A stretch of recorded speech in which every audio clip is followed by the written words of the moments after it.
పిట్ట కొంచెమే కానీ డైలాగ్ మాత్రం ఘనం. పట్టుమని 5 ఏళ్లు కూడా లేవు కానీ ఏకబిగిన 5 నిమిషాలు డైలాగ్ తో అదరగొట్టేసింది. బాలయ్య పంచుల్ని ఆయన ముందే విసిరి అవాక్కయ్యేలా చేసింది.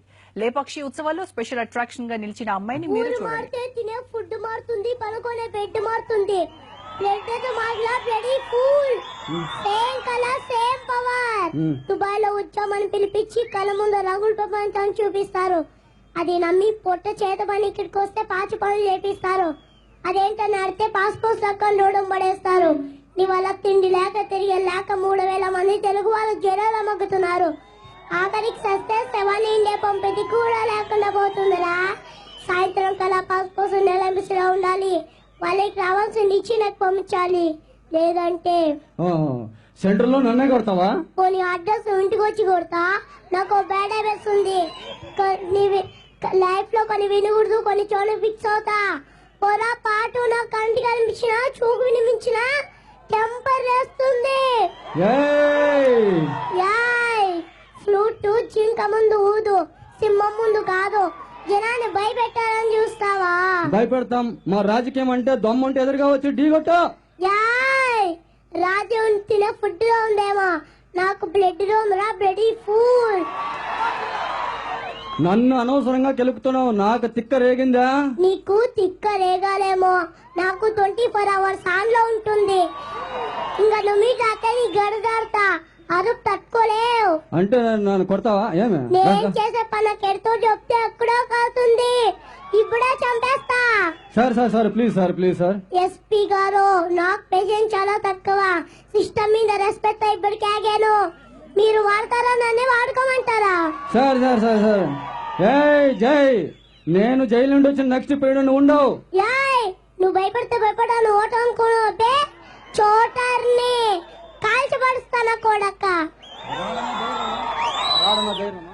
రాడన్న ధైర్యమా లేదన్న నమ్మకమా?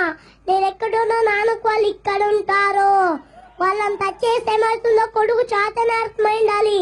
అర్థం కాలా? నేను మంచి మా కోరి అడుగేస్తే 10 అడుగులు ముందుకేస్తాం. చేరు కోడి అడుగేస్తే 100 అడుగులు వస్తాం. అడుగు పడితే నాకెమోషన్స్ ఉండవు, ఫీలింగ్స్ ఉండవు, క్యాన్ఫెసెస్ ఉండవు, మ్యాన్ఫెసెస్ ఉండవు. చెప్పండి వాడికి. వెయిట్ అండ్ సెంటర్ అయినా అబూసునైనా పొగరైనా నేను దిగినంత వరకే. వాయిస్ టెస్ట్ బిన్ ఇష్టే రిపీట్. రాఘవయ్య గారు, బాబు గారు, పుట్టని పసిబిడ్డను తీసేస్తాన్నదంట. సరే తీసేస్తాం. నెక్స్ట్ పుట్టబోయే బిడ్డగా మగబిడ్డ పుడతానని రాసి పంపండి. అది నా చేతిలో ఎలా ఉంటుంది? మరి ఎవరి చేతిలో ఉంది? దేవుని చేతిలో ఉంటుంది. మరి ఆయన రాసిన రాతను తీసేయడం ఏంటా? అయ్యో బాబు గారు, అబ్బాయిని కొట్టేస్తారు. కాపాడండి. లింగయ్య పిల్లయ్య రాండ్రి. ఆయన భార్య, ఆయన ఇష్టము. ఎంతమంది పుట్టిన వాళ్ళని తీసేస్తుంటారయ్యా?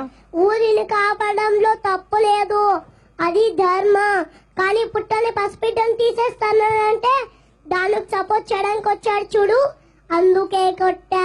నేను కనడానికి ఒక అమ్మ కావాలి, పెంచడానికి ఒక అక్క కావాలి, తిరగడానికి గర్ల్ ఫ్రెండ్ కావాలి. కడుపును పుట్టడానికి మాత్రం కూతురొద్దు. వీటితో చేయి కాపురం. ఆడదంటే అవసరం కాదురా, ఆడదంటే ధైర్యం. ఈ వెంకట్ మదర్స్ హోమ్.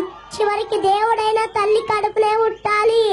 అలాంటి ఆడపిల్లలు కనాలంటే క్యాన్ఫెషన్, పెంచాలంటే క్యాన్ఫెషన్, నీకు పంపాలంటే క్యాన్ఫెషన్. చెయ్యి బ్లడీ హ్యూమన్ లైఫ్. ఇట్లయితే నట్టింట్లోనో నడువులోనో కాదు, మ్యూజియంలో చూడాల్సి వస్తుంది.